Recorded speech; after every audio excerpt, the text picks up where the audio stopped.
Los críticos socialistas de la economía clásica predicaban una reforma dramática. Su objeción al capitalismo y a sus supuestos males era moral. Karl Heinrich Marx, el principal teórico del socialismo científico, desechó este enfoque. Él trataba de mostrar que el capitalismo tenía contradicciones internas que asegurarían su desaparición final. Karl Marx fue un economista alemán, fundador del marxismo, doctrina basada en cómo Marx comprendía la sociedad y su historia. Según Marx, el mundo se mueve de una forma diferente. No es solo que las personas van por la vida buscando comida, es una sociedad donde las personas trabajan para ganar dinero y pagar sus alimentos, vestuario y vivienda.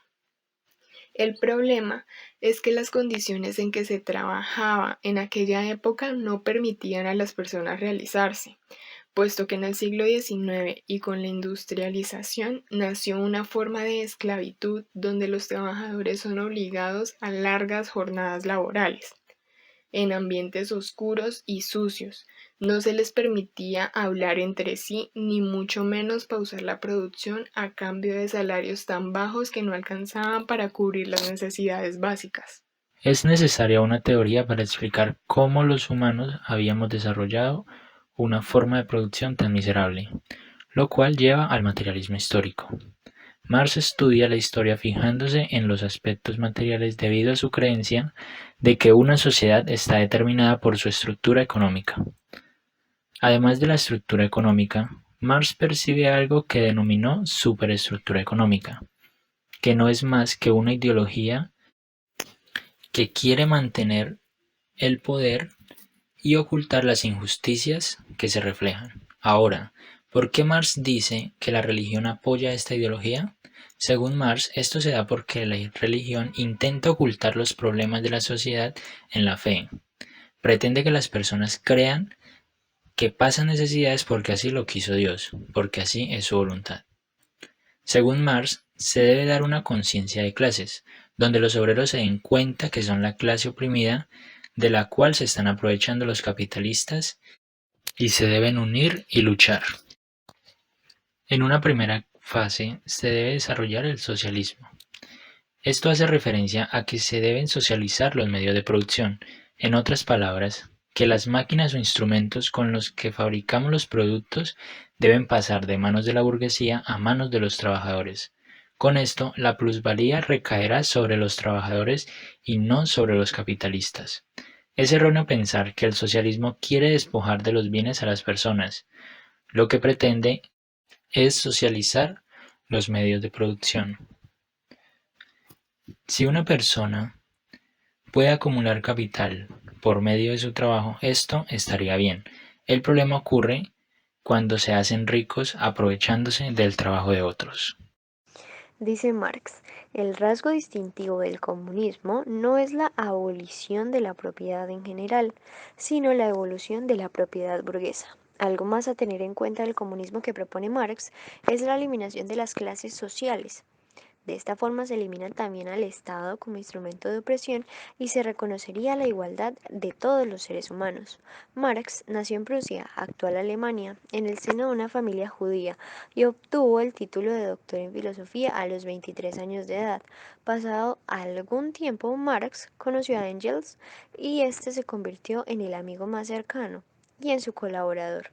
Además le brindó su apoyo financiero y juntos escribieron el Manifiesto del Partido Comunista en 1848. En 1867 publicó el primer tomo de su obra maestra El Capital.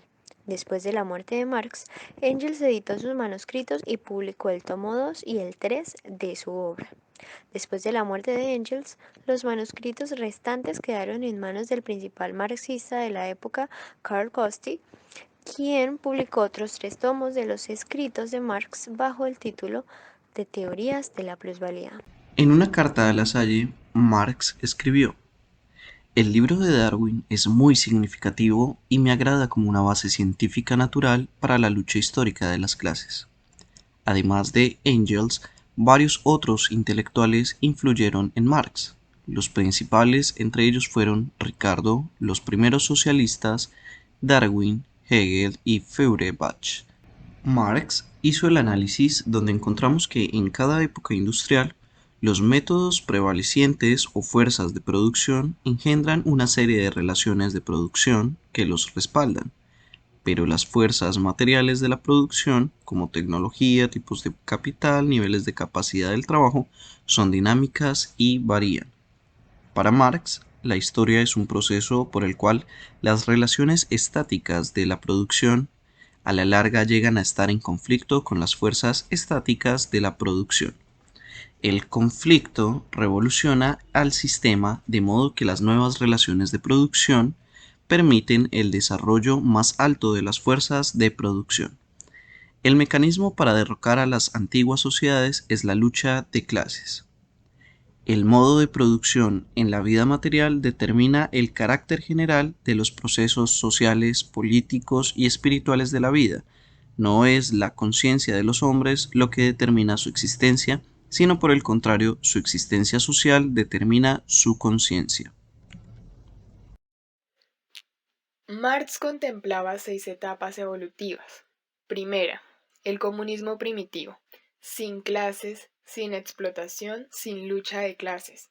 Un claro ejemplo de esto sería la sociedad de los indios americanos antes de la llegada de los europeos.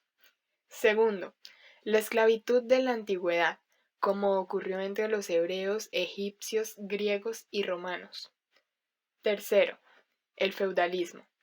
Decía Marx, el feudalismo es único debido a que la explotación del siervo es más claramente visible.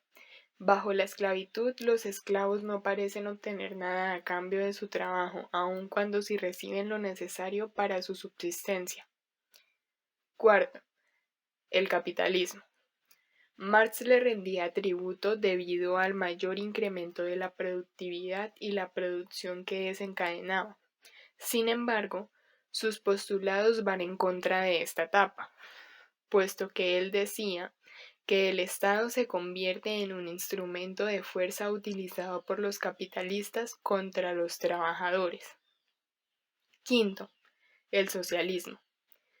Se permite la propiedad privada de bienes para el consumidor, pero el capital y la tierra son propiedad pública del gobierno central, las autoridades locales y las cooperativas promovidas y reguladas por el Estado. Sexto, el comunismo. Seguido del socialismo encontramos que el proceso dialéctico continúa hasta que finalmente el Estado se deteriora y prevalece el comunismo puro. Ley del movimiento del capitalismo. Teoría de Marx. Teoría del valor trabajo. Los valores de uso constituyen la esencia de toda riqueza. Marx no trató de medir cuantitativamente los valores de uso, ni consideró la disminución de la utilidad con crecientes cantidades de un bien. De manera que habría dicho que una cosecha de trigo grande representa una mayor utilidad y, por consiguiente, una mayor riqueza que una pequeña cosecha de trigo. Esto sería cierto aun cuando, si la demanda es inelástica, la cosecha más abundante podría tener un menor valor de intercambio. ¿Qué determina el valor de un bien? Para Marx es el tiempo de trabajo socialmente necesario incluido en el bien, que implica las condiciones normales de producción, la capacidad promedio y la intensidad del trabajo en ese tiempo. Trabajo socialmente necesario. El tiempo promedio de trabajo invertido en la producción. Ejemplo. Trabajo promedio de zapatos, 10 horas. Trabajo incompetente, 20 horas. Trabajo eficiente, 5 horas. Trabajo socialmente necesario, 10 horas. Para Marx, el tiempo de trabajo determina el valor absoluto de los bienes y servicios. Ricardo creía que los valores relativos de diferentes bienes son proporcionales al tiempo de trabajo incluido en cada uno. Marx creía que su teoría del trabajo eliminaba la ilusión, aquí una vez más su materialismo, de que los propietarios de tierras y capitalistas constituyen al valor de un bien, de manera que este concepto le abrió la puerta a una teoría de la explotación del trabajo. La teoría de la explotación, debido a que Marx solo plantea que los bienes se venden a su valor. Entonces, ¿en qué forma recibe el capitalista una utilidad? La respuesta está en su fuerza de trabajo. La fuerza de trabajo hace referencia a la capacidad de una persona para trabajar y producir bienes. Es en sí un bien que se compra y se vende en el mercado. Es lo que necesita el capitalista para obtener utilidades, mientras que tiempo de trabajo es el proceso y la duración reales del trabajo. Entonces, ¿qué determina el valor de la fuerza de trabajo? Podemos entenderlo mediante el trabajo socialmente necesario para cubrir las necesidades del trabajador y su familia. Si estos bienes se producen con 4 horas de trabajo, entonces este sería el valor de la fuerza de trabajo. Por estas razones y el crecimiento poblacional, Marx hace referencia a que los salarios cada vez tienden más a un salario de subsistencia cultural. Plusvalía. A partir de la propiedad del capital, los patronos poseen lo que necesitan los trabajadores para ganarse su subsistencia, trabajos que cobran salarios. De allí que los capitalistas se encuentran en la posición de fijar la duración del día de trabajo y en cierto sentido de decirles a los trabajadores: trabajen el número de horas que fijamos o bien opten por no trabajar para nosotros. La respuesta al dilema del capitalista es aumentar las horas de trabajo, más allá de las necesarias. La apariencia de que todo el trabajo es remunerado es una ilusión. Marx explica que los capitalistas no son personas malas que les roban a los trabajadores. Es una clase inferior de sentimentalismo el que declara que el método para determinar el valor de la fuerza de trabajo, un método prescrito por la naturaleza misma del caso, es un método brutal. Más bien, les pagan a los trabajadores el salario del mercado, pero no logran comprender la verdad crucial de que la fuente de sus propias utilidades es la explotación del trabajo. La acumulación de capital y las crisis. La tendencia descendente de la tasa de ganancia, decía Marx, es solo uno de los problemas insolubles del capitalismo. Otro es la tendencia hacia crisis económicas cada vez más severas.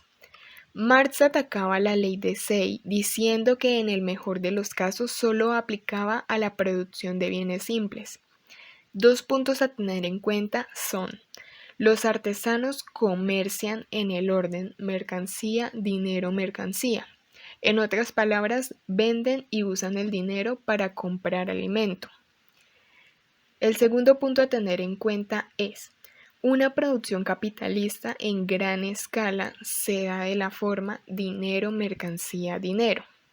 Comprar para vender y vender para comprar. Sin embargo, para Marx este proceso no tiene sentido. Debe existir mayor dinero al final de la venta y esto se da a través de la plusvalía, la cual se organiza de forma dinero, mercancía, dinero. La inversión rápida en capital y trabajo incrementa temporalmente la demanda de trabajo y aumenta los salarios que deben pagar los capitalistas. La depresión que resulta destruye el valor monetario del capital fijo, permite que los capitalistas más grandes compren a los más pequeños a precios de ganga. El colapso del marxismo.